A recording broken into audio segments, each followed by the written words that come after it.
ಜೈ ರಾಮಕೃಷ್ಣ. ನಮಸ್ತೆ. ಯುಗಾವತಾರ ಶ್ರೀರಾಮಕೃಷ್ಣ ಗ್ರಂಥಾಧ್ಯಯನಕ್ಕೆ ತಮ್ಮೆಲ್ಲರಿಗೂ ಸ್ವಾಗತ. ಸಂಚಿಕೆ 129, ಅಧ್ಯಾಯ 82. ಮಥುರನ ಭಾಗ್ಯವಿದು. ಶ್ರೀರಾಮಕೃಷ್ಣರ ಸ್ಪರ್ಶದಿಂದ ತಾನು ಪಡೆದ ಅನಿರ್ವಚನೀಯ ಆನಂದವೊಂದು ಮಥುರನಿಗೆ ಈ ಸಲ ಪ್ರಾಪ್ತವಾದ ದಿವ್ಯಾನುಭವ. ಇದರಿಂದಾಗಿ ಅವನ ಮನಸ್ಸಿನಲ್ಲೊಂದು ಕ್ರಾಂತಿಯೇ ನಡೆದು ಹೋಯಿತು.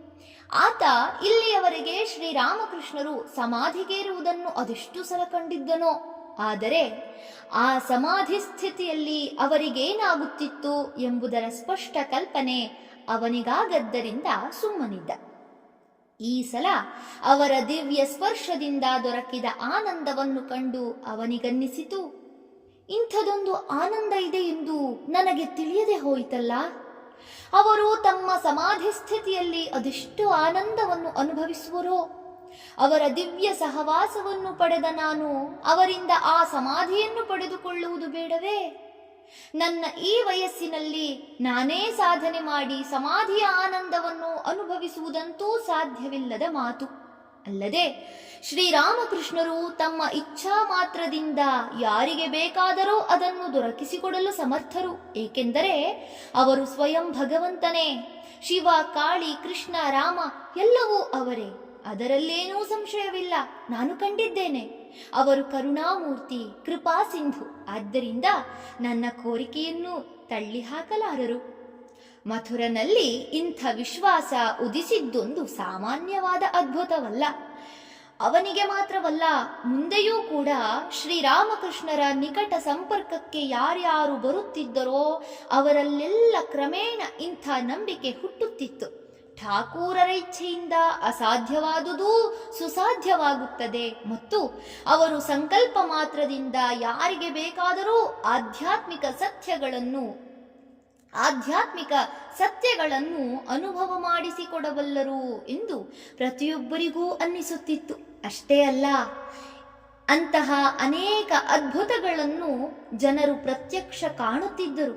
ನಿಜಕ್ಕೂ ಒಬ್ಬ ವ್ಯಕ್ತಿ ಆತನೆಷ್ಟೇ ಆಧ್ಯಾತ್ಮಿಕ ಅನುಭವಗಳನ್ನು ಪಡೆದಿದ್ದರೂ ಇನ್ನೊಬ್ಬನಲ್ಲಿ ಆಧ್ಯಾತ್ಮಿಕ ಭಾವವನ್ನು ಜಾಗೃತಗೊಳಿಸಲಾರ. ಹೆಚ್ಚೆಂದರೆ ದಾರಿ ತೋರಬಲ್ಲನೇ ಹೊರತು ಅನುಭವವನ್ನೇ ಮಾಡಿಸಿಕೊಡಲಾರ. ಆದರೆ ಶ್ರೀರಾಮಕೃಷ್ಣರು ಅನೇಕರಿಗೆ ಅವರವರ ಅರ್ಹತೆ ಅಗತ್ಯಗಳಿಗನುಸಾರ ಒಬ್ಬೊಬ್ಬರಿಗೂ ಒಂದೊಂದು ಬಗೆಯ ಅನುಭವವನ್ನು ಮಾಡಿಸಿಕೊಡುವುದನ್ನು ನಾವು ನೋಡಲಿದ್ದೇವೆ. ಇದು ಅವರಿಗೆ, ಅವರಂಥ ಅವತಾರ ಪುರುಷರಿಗೆ ಮಾತ್ರವೇ ಸಾಧ್ಯ. ಮಥುರನಿಗೆ ತಾನೂ ಭಾವ ಸಮಾಧಿಯ ರುಚಿ ನೋಡಬೇಕೆಂಬ ಮನಸ್ಸಾದೊಡನೆ ಶ್ರೀರಾಮಕೃಷ್ಣರ ಬಳಿಗೆ ಓಡಿದ. ಅವರ ಪಾದಗಳನ್ನು ಹಿಡಿದು ಬೇಡಿಕೊಂಡ, ಅಪ್ಪಾ, ನನಗೂ ಭಾವಸಮಾಧಿಯನ್ನು ಅನುಭವಿಸಬೇಕೆಂದು ತುಂಬ ಆಸೆಯಾಗಿದೆ. ದಯಮಾಡಿ ನೀವದನ್ನು ನನಗೆ ಕರುಣಿಸಬೇಕು. ಇಂತಹ ಸಂದರ್ಭಗಳಲ್ಲಿ ತಾವು ಯಾವಾಗಲೂ ಹೇಳುವಂತೆಯೇ ಹೇಳಿದರು ಶ್ರೀರಾಮಕೃಷ್ಣರು. ಏನು ಸಮಾಧಿಯೇ? ಈಗ ಅದೆಲ್ಲ ಯಾಕೋ ನಿನಗೆ? ಎಲ್ಲವೂ ತಕ್ಕ ಸಮಯ ಒದಗಿದಾಗ ಆಗುತ್ತದೆ. ಬೀಜ ಬಿತ್ತಿದೊಡನೆಯೇ ಮರ ಬೆಳೆದು ನಿಂತು ಫಲ ಸಿಗಬೇಕೆಂದರೆ ಹೇಗೆ? ಅಲ್ಲದೆ ಈಗ ನಿನಗೇನು ಕಡಿಮೆಯಾಗಿದೆ ಹೇಳು? ಅತ್ತ ಕಡೆ ಇತ್ತ ಕಡೆ ಎರಡು ಕಡೆಯೂ ನಡೆಯುತ್ತಿಲ್ಲವೇ? ಭಾವ ಸಮಾಧಿಯುಂಟಾದರೆ ನೀನು ಇತ್ತ ಕಡೆಗೆ, ಅಂದರೆ ಸಂಸಾರದ ಕಡೆಗೆ ಗಮನ ಕೊಡುವುದು ನಿಂತು ಹೋಗಿಬಿಡುತ್ತದೆ. ಆಗ ನಿನ್ನ ಆಸ್ತಿಪಾಸ್ತಿಗಳನ್ನು ನೋಡಿಕೊಳ್ಳುವವರು ಯಾರು? ಇದೇ ಸಮಯ ಎಂದು ಎಲ್ಲರೂ ಸೇರಿ ಅದನ್ನು ಲೂಟಿ ಮಾಡಿಬಿಡುತ್ತಾರೆ. ನೋಡಿಕೋ. ನನಗೆ ಗೊತ್ತು, ನೀವು ಸುಮ್ಮನೆ ನನ್ನನ್ನು ಹೆದರಿಸುತ್ತಿದ್ದೀರಿ. ಹಾಗೆಲ್ಲ ಏನೂ ಆಗುವುದಿಲ್ಲ. ನನಗೆ ಒಮ್ಮೆಯಾದರೂ ಆ ಅನುಭವವನ್ನು ಮಾಡಿಸಿಕೊಡಿ. ಈಗ ಶ್ರೀರಾಮಕೃಷ್ಣರು ಸ್ವಲ್ಪ ಎತ್ತರದ ದನಿಯಲ್ಲಿ ಹೇಳಿದರು, ಅಲ್ಲಯ್ಯ, ಭಕ್ತರಾದವರು ದರ್ಶನಗಳನ್ನು ಮಾಡಲು ಹಂಬಲಿಸುತ್ತಾರೆಯೇ? ಅವರಿಗೆ ಬೇಕಾದದ್ದು ಅದಲ್ಲ. ಅವರಿಗೆ ಭಗವಂತನ ಸೇವಾವಕಾಶ ಬೇಕು. ಅದಕ್ಕಾಗಿ ಅವರು ಹಾತೊರೆಯುತ್ತಾರೆ. ಅಲೌಕಿಕ ಅನುಭವಗಳಾಗಿ ಬಿಟ್ಟರೆ ಭಗವಂತನ ಅಪಾರ ಮಹಿಮೆಯ ಅರಿವಾಗಿ ಮನಸ್ಸಿನಲ್ಲಿ ಒಂದು ಬಗೆಯ ಅಂಜಿಕೆಯುದಿಸುತ್ತದೆ. ಪರಿಣಾಮವಾಗಿ ಆತನ ಮೇಲಿನ ಪ್ರೇಮ ತಗ್ಗುತ್ತದೆ. ಇದಕ್ಕೆ ಭಾಗವತದಲ್ಲೊಂದು ಉದಾಹರಣೆ ಇದೆ. ಶ್ರೀಕೃಷ್ಣ ಬೃಂದಾವನದಿಂದ ಮಥುರೆಗೆ ಹೋದಾಗ ಗೋಪಿಕೆಯರು ವಿರಹವೇದನೆಗೊಳಗಾದರು. ಅದನ್ನು ತಿಳಿದ ಶ್ರೀಕೃಷ್ಣ ಅವರನ್ನು ಸಂತೈಸಲು ಉದ್ಭವನನ್ನು ಕಳಿಸಿದ. ಉದ್ಭವನೊಬ್ಬ ಜ್ಞಾನಿಯಲ್ಲವೇ? ಆತ ವೇದಾಂತವನ್ನರಿತವನು. ಅವನು ಬೃಂದಾವನವಾಸಿಗಳ ಭಕ್ತಿ ಭಾವಗಳನ್ನೆಲ್ಲ ಮೆಚ್ಚುತ್ತಿರಲಿಲ್ಲ. ಕೃಷ್ಣನಿಗಾಗಿ ಕಣ್ಣೀರು ಸುರಿಸುವುದು, ಕೃಷ್ಣನನ್ನು ಅಲಂಕರಿಸುವುದು, ಉಪಚಾರ ಮಾಡುವುದು ಇಂಥದೆಲ್ಲ ಸ್ವಲ್ಪವೂ ಇಷ್ಟವಾಗದು ಅವನಿಗೆ. ಗೋಪ ಸ್ತ್ರೀಯರದು ಪರಿಶುದ್ಧ ಪ್ರೇಮವೆಂದರಿಯದೆ ಅದು ಮೋಹದಿಂದ ಉಂಟಾದದ್ದು, ಕೆಳದರ್ಜೆಗೆ ಸೇರಿದ್ದು ಎಂದು ಉದ್ಭವ ಭಾವಿಸಿದ್ದ. ಆದ್ದರಿಂದ ಅವನಿಗೂ ಬುದ್ಧಿ ಕಲಿಸುವುದು ಕೃಷ್ಣನ ಮತ್ತೊಂದು ಉದ್ದೇಶವಾಗಿತ್ತು.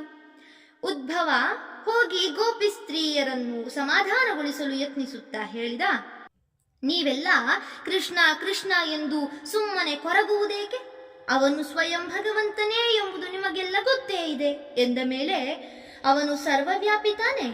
ಅವನೀಗ ಮಥುರೆಯಲ್ಲಿ ಮಾತ್ರ ಇರುವುದೇ, ಬೃಂದಾವನದಲ್ಲಿಲ್ಲವೇ? ಸುಮ್ಮನೆ ವ್ಯಾಕುಲ ಪಡದೆ ಕಣ್ಮುಚ್ಚಿಕೊಂಡು ನೋಡಿ. ನವಘನಶ್ಯಾಮನೂ ಮುರಳೀಧರನೂ ವನಮಾಲಿಯೂ ಆದ ಶ್ರೀಕೃಷ್ಣ ನಿಮ್ಮ ಹೃದಯದಲ್ಲೇ ಇರುವುದನ್ನು ಕಾಣಬಹುದು. ಅದನ್ನು ಕೇಳಿ ಗೋಪ ಸ್ತ್ರೀಯರೆಂದರು, ಉದ್ಭವ, ನೀನು ಕೃಷ್ಣನ ಸಖ, ಮೇಲಾಗಿ ಜ್ಞಾನಿ. ಹಾಗಿದ್ದೂ ನೀನು ನಮ್ಮೊಡನೆ ಇಂಥ ಮಾತನ್ನಾಡಬಹುದೇ? ನಾವೇನು ಧ್ಯಾನಿಗಳೇ, ಜ್ಞಾನಿಗಳೇ, ಅಥವಾ ಋಷಿಮುನಿಗಳಂತೆ ಜಪತಪವನ್ನು ಸಾಧಿಸಿ ಕೃಷ್ಣನನ್ನು ಪಡೆದವರೇ? ನಾವು ಯಾರನ್ನು ಕೈಯಾರೆ ಅಲಂಕರಿಸಿದ್ದೇವೋ, ತಿಂಡಿಯನ್ನು ತಿನ್ನಿಸಿ ಉಪಚರಿಸಿದ್ದೇವೋ ಅಂಥವನನ್ನು ಈಗ ಧ್ಯಾನದ ಮೂಲಕ ಪಡೆದುಕೊಳ್ಳಲು ಹೋಗಬೇಕೆ? ನಮ್ಮಿಂದ ಅದು ಸಾಧ್ಯವೇ? ಯಾವ ಮನಸ್ಸಿನಿಂದ ಧ್ಯಾನ ಜಪಗಳನ್ನು ಮಾಡಬೇಕೋ ಆ ಮನಸ್ಸು ನಮ್ಮದಾಗಿ ಇದ್ದರಲ್ಲವೇ ಅದನ್ನೆಲ್ಲ ಮಾಡುವುದು. ಆ ಮನಸ್ಸನ್ನು ಕೃಷ್ಣನ ಪಾದಗಳಿಗೆ ಯಾವಾಗಲೋ ಸಮರ್ಪಿಸಿ ಬಿಟ್ಟಿದ್ದೇವೆ. ಈಗ ನಮ್ಮದೆನ್ನುವುದೇನಿದೆ? ಇದನ್ನು ಕೇಳಿ ಉದ್ಭವ ನಿರುತ್ತರನಾದ. ಅವನ ಕಣ್ಣು ತೆರೆಯಿತು. ಗೋಪಸ್ತ್ರೀಯರು ಕೃಷ್ಣನ ಮೇಲಿಟ್ಟಿದ್ದ ಪ್ರೇಮ ಎಷ್ಟು ಗಹನವಾದದ್ದು ಎಂಬುದನ್ನು ಕಂಡುಕೊಂಡು ಅವರನ್ನು ಗುರುವೆಂದು ನಮಸ್ಕರಿಸಿ ಹೊರಟು ಹೋದ. ಹೀಗೆ ನಿಜವಾದ ಭಕ್ತನು ದರ್ಶನಗಳನ್ನೆಲ್ಲ ಬಯಸುವುದಿಲ್ಲ ಎಂಬುದನ್ನು ನೀನೇ ತಿಳಿಯಬಹುದು. ಭಗವಂತನ ಸೇವೆಯಲ್ಲೇ ಭಕ್ತನಿಗೆ ಪರಮಾನಂದ. ಅದಕ್ಕಿಂತ ಹೆಚ್ಚಾಯಿತೆಂದರೆ ಅದರಿಂದ ಭಕ್ತನ ಭಾವಕ್ಕೆ ಧಕ್ಕೆಯುಂಟಾಗುತ್ತದೆ. ಶ್ರೀರಾಮಕೃಷ್ಣರು ಇಷ್ಟೆಲ್ಲ ಹೇಳಿದರೂ ಮಥುರನಿಗೆ ಸಮಾಧಾನವಾಗಲಿಲ್ಲ. ಅವರು ಹೇಳುತ್ತಿರುವುದು ತನ್ನ ಒಳಿತಿಗಾಗಿಯೇ ಎಂಬುದು ತಿಳಿಯಲಿಲ್ಲ. ಮತ್ತೆ ಮತ್ತೆ ಗೋಗರೆದ, ನೀವು ಹೀಗೆಯೇ ಏನಾದರೊಂದು ಹೇಳಿಬಿಡುತ್ತೀರಿ, ಅದೆಲ್ಲ ಆಗದು. ಒಂದೇ ಒಂದು ಸಲ ನನಗೆ ಸಮಾಧಿ ಸ್ಥಿತಿಯನ್ನು ಕರುಣಿಸಿಬಿಡಿ ಸಾಕು. ಕಟ್ಟ ಕಡೆಗೆ ಶ್ರೀರಾಮಕೃಷ್ಣರೆಂದರು, ಇನ್ನೇನಪ್ಪ ಹೇಳಲಿ, ನನಗೇನೂ ಗೊತ್ತಿಲ್ಲ. ತಾಯಿಯ ಇಷ್ಟವಿದ್ದಂತೆ ಆಗಲಿ. ಕೆಲ ದಿನಗಳಾದವು. ಒಂದು ದಿನ ಇದ್ದಕ್ಕಿದ್ದಂತೆ ಶ್ರೀರಾಮಕೃಷ್ಣರಿಗೆ ಮಥುರನಿಂದ ಕರೆ ಬಂದಿತು. ತಾವು ಈ ಕೂಡಲೇ ಬರಬೇಕಂತೆ. ಧಣಿಗಳಿಗೆ ಏನೋ ಆಗಿಬಿಟ್ಟಿದೆ. ಮೊನ್ನೆಯಿಂದಲೂ ವಿಚಿತ್ರವಾಗಿ ಆಡುತ್ತಿದ್ದಾರೆ. ಅದೇನೆಂದೇ ಅರ್ಥವಾಗುತ್ತಿಲ್ಲ. ಧಣಿಗಳು ಮಾತ್ರ ಠಾಕೂರರನ್ನು ಕರೆಸಿ ಎಲ್ಲ ಸರಿ ಹೋಗುತ್ತದೆ ಎನ್ನುತ್ತಿದ್ದಾರೆ. ದಯವಿಟ್ಟು ತಾವು ಈಗಲೇ ಬರಬೇಕು. ಶ್ರೀರಾಮಕೃಷ್ಣರು ತಕ್ಷಣ ಹೊರಟರು. ಮುಂದಾದುದನ್ನು ಅವರೇ ಹೇಳುತ್ತಾರೆ. ಮಥುರ ನನಗೆ ಹೇಳಿ ಕಳಿಸಿದ. ಸರಿ, ನಾನು ಹೋಗಿ ನೋಡುತ್ತೇನೆ. ಅವನು ಬೇರೆಯೇ ಮನುಷ್ಯನಾಗಿ ಬಿಟ್ಟಿದ್ದಾನೆ. ಕಣ್ಣುಗಳು ಕೆಂಪೇರಿವೆ, ಕಂಬನಿ ತಾನೇ ತಾನಾಗಿ ಹರಿಯುತ್ತಿದೆ. ಭಗವಂತನ ನಾಮವನ್ನುಚ್ಚರಿಸುತ್ತಾ ಒಂದೇ ಸಮನೆ ಅಳುತ್ತಿದ್ದಾನೆ. ಭಾವಾವೇಶದಿಂದ ಎದೆ ತುಡಿಯುತ್ತಿದೆ. ನನ್ನನ್ನು ಕಂಡೊಡನೆ ಓಡಿ ಬಂದ. ನನ್ನ ಕಾಲುಗಳೆರಡನ್ನೂ ಅಪ್ಪಿಕೊಂಡು, ಅಪ್ಪ, ನನ್ನಿಂದ ತಪ್ಪಾಗಿ ಹೋಯಿತು, ಒಪ್ಪಿಕೊಳ್ಳುತ್ತೇನೆ. ಇವತ್ತಿಗೆ 3 ದಿನಗಳಿಂದ ಹೀಗಾಗುತ್ತಿದೆ. ಎಷ್ಟು ಪ್ರಯತ್ನಿಸಿದರೂ ಸಾಂಸಾರಿಕ ವಿಷಯಗಳಲ್ಲಿ ಮನಸ್ಸಿಡಲಾಗುತ್ತಿಲ್ಲ. ಎಸ್ಟೇಟಿನ ಕೆಲಸವೆಲ್ಲ ಕೆಟ್ಟಿತು.